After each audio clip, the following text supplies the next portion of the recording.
So the White House has directed agencies to refer to the Biden administration as the Biden-Harris administration. So when was the last time a president demanded that his vice president get half the credit? Let's see. Never. Not once in American history. In fact, the opposite is always true. So it raises pretty deep questions like who's running the government? Who's really in charge? At times it does seem like a third Barack Obama term. Just a few months ago, Obama hinted at what this might look like. People would ask me, knowing what you know now, do you wish like you had a third term? And I used to say, you know what, if I could make an arrangement where I had a stand-in, a front man or front woman, and they had an earpiece in, and I was just in my basement in my sweats looking through the stuff, and then I could sort of deliver the lines, but somebody else was doing all the talking and ceremony. Wow. I'd be fine with that. Yeah, kind of like a marionette. Someone who doesn't really know what's going on, and then he could kind of control everything through that unknowing person. Just spitballing here, just a daydream fantasy. Victor Davis Hanson is a fellow at the Hoover Institution. We're happy to have him on tonight. Professor, thanks so much for coming on. You follow this stuff, you're a historian. Has any American president ever voluntarily decided to share half the credit? No is the answer. Why is this one doing it? I don't know, but you can always count on Barack Obama to be his most candid and worst critic of himself.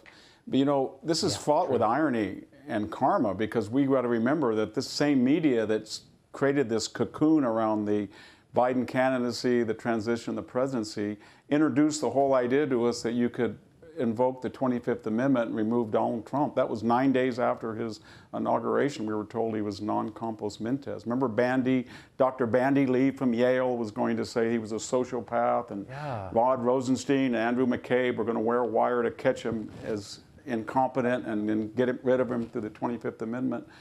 And he even took the Montreal Cognitive Assessment Test and aced it to show the world that he wasn't. Now that same media is now doing just the opposite. They're shielding us from knowledge, and we had it a little bit, a glimpse during the transition that there were cognitive issues with Joe Biden, but such as it is now, about half the country, Tucker, poll that they don't have confidence in Joe Biden's cognitive abilities, which begs the question, who is running the country?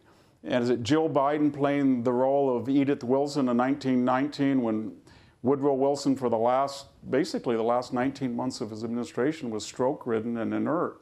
Is she the conduit that funnels out information? Is it, as you said, is it Kamala Harris and her team? They have this psychological tick of referring to herself as President Harris or the Harris Biden, and that is shared by, you know, Joe Biden himself.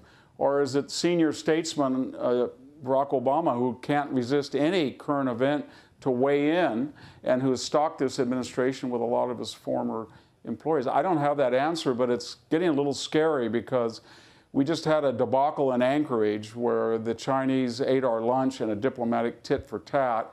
And then in their way of thinking, if a president, the most important secretary is the Secretary of Defense, the most important agency in their way of thinking is the Pentagon. When a president can't remember either and trips 3 times, they may get the wrong impression. And, you know, they did that with John Kennedy in '61 in June.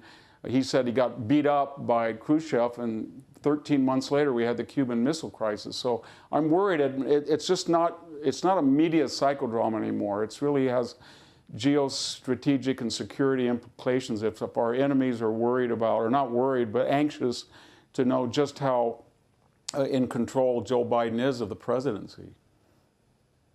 That is such a good point. I feel sorry for Biden, and I don't want to attack him, and I mean that. But it's just breathtaking. It's all happening right in front of us, and everyone's pretending it's not happening. But I think you're right. I think it is happening. Victor Davis Hanson, I appreciate it. Yeah, I think it is. Thank you.